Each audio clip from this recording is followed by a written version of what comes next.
Hello everybody, it's Pastor Scott. It's good to be with you again this week. It's been a good series all summer as we've been looking at stories worth remembering.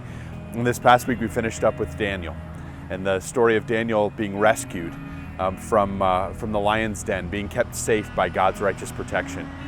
And that moment when God was protecting him, Daniel was making life or death decisions, and he was basing them on his faith. Well, I'm here in a place where life and death decisions are made every day.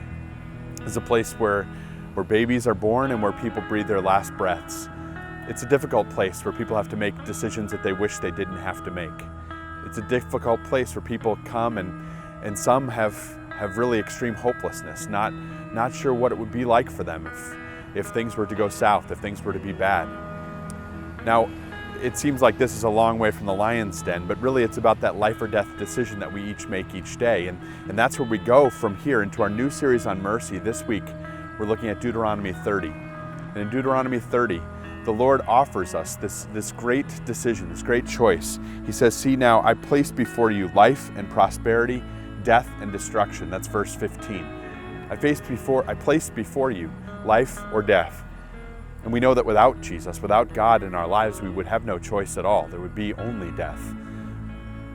Well, now that makes me think, because in places like this, very few people choose death. You want to do everything you can to stay alive. And so when you hear this decision, "I've placed before you life or death," you might say, well, that seems kind of ridiculous. No one would choose death. But that's what our sin does. That's what happens when we submit to our sin. We're choosing death. We're not choosing the way that God places before us, the way of life. Because with God, that way is open. With God, it's possible for us to repent and live.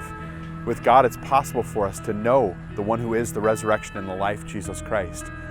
That's what God has done for us. The way that God rescues Daniel is it's a picture of the way that God will rescue us, and of the new life that is ours, the new life that is offered to us in Jesus Christ, the new life that He sets before us each day. Well, I certainly hope that this week you don't end up making life or death decisions. But no matter what happens, and no matter what situation you find yourself in, you know the one who is the life, Jesus Christ, and you know what He has set before you, His love, His life, now and for eternity, no matter what might come your way. And so God bless you this week, and I look forward to seeing you in worship.